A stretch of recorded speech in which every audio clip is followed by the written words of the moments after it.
நம்ம வாழ்க்கையில நிறைய தோல்விகளை சந்திச்சிருப்போம். அந்த நேரங்கள்ல மறுபடி முயற்சி பண்ணா மறுபடியும் தோல்விதான் நமக்கு கிடைக்கும்னு சொல்லி அதை முயற்சி பண்ணாமலே விட்டுருவோம். ஆனா நான் இப்ப சொல்ல போற இந்த கதையை கேட்டா உங்கள் எண்ணம் மாற நிறைய வாய்ப்பு இருக்கிறது. அதனால வீடியோக்குள்ள போகிறதுக்கு முன்னாடி லைக் பட்டனை தட்டி விட்டு போங்க. கதைக்குள்ள போயிடலாமா? ஒரு போரில் தோல்வியுற்ற அரசன் ஒருவன் தன்னுடைய உயிரை காப்பாற்றிக் கொள்வதற்காக ஓடி ஒளிந்து கொண்டான்.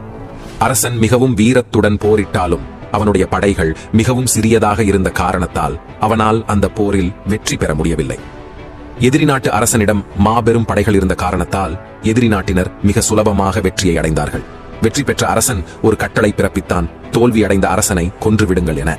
அதனால் தோல்வியுற்ற அரசன் அருகில் இருந்த காட்டிற்கு ஓடிச் சென்று அங்கே இருந்த ஒரு பாழடைந்த குகையினுள் ஒளிந்து கொண்டான். தோல்வியை கண்டதால் அரசன் மிகவும் மன வருத்தத்துடன் காணப்பட்டான். தோல்வியடைந்த மனச்சோர்வினால் துணிவு இழந்திருந்தான். எதனால் தோல்வியை அடைந்தோம் என்று எண்ணியபடி அந்த குகையில் படுத்திருந்தான். அப்போது அந்த குகைக்குள் ஒரு சிலந்தி பூச்சியானது வாழ்ந்து கொண்டிருப்பதை பார்த்தான். அந்த சின்ன சிலந்தியின் செயல் அரசனின் கவனத்தை வெகுவாக ஈர்த்தது. அந்த பாழடைந்த குகையின் ஒரு பகுதியில் அந்த சிறிய சிலந்தியானது ஒரு வலையை பின்னுவதற்கு மிக கடுமையாக முயற்சி செய்து கொண்டிருந்தது. சிலந்தி சுவரின் மீது ஊர்ந்து செல்லும் போது அது பின்னிய வலையில் நூல் அருந்து சிலந்தி பூச்சியானது கீழே விழுந்து விட்டது. இவ்வாறு பலமுறை மேலே ஏறுவதும் கீழே விழுவதுமாகவும் இருந்தது. ஆனாலும் அது தன் எடுத்துக்கொண்ட முயற்சியினை நிறுத்தாமல் மறுபடியும் முயற்சி செய்து கொண்டே இருந்தது. அந்த சிறிய சிலந்தியானது இறுதியில் வெற்றிகரமாக அதன் வலையை பின்னி முடித்தது. அரசன் அங்கு நடந்த காட்சிகள் அனைத்தினையும் கூர்ந்து கவனித்தான். இந்த சிறிய சிலந்தியே பலமுறை தோல்வி அடைந்தும் தன் முயற்சியை கைவிடவில்லை. நானோ ஒரு நாட்டின் அரசன், நான் ஏன் முயற்சியை கைவிட வேண்டும்? நான் கண்டிப்பாக மீண்டும் முயற்சி செய்ய வேண்டும் என்று மனதிற்குள் எண்ணினான். ஆகையால் மீண்டும் தன்னுடைய நாட்டில் உள்ள வீரர்கள் அனைவரையும் ஒன்றிணைத்து பலம் மிகுந்த ஒரு இராணுவ படையை உருவாக்கினான். தன் எதிரி நாட்டு வீரர்களுடன் மிக தீவிரமாக போர் புரிந்தான்.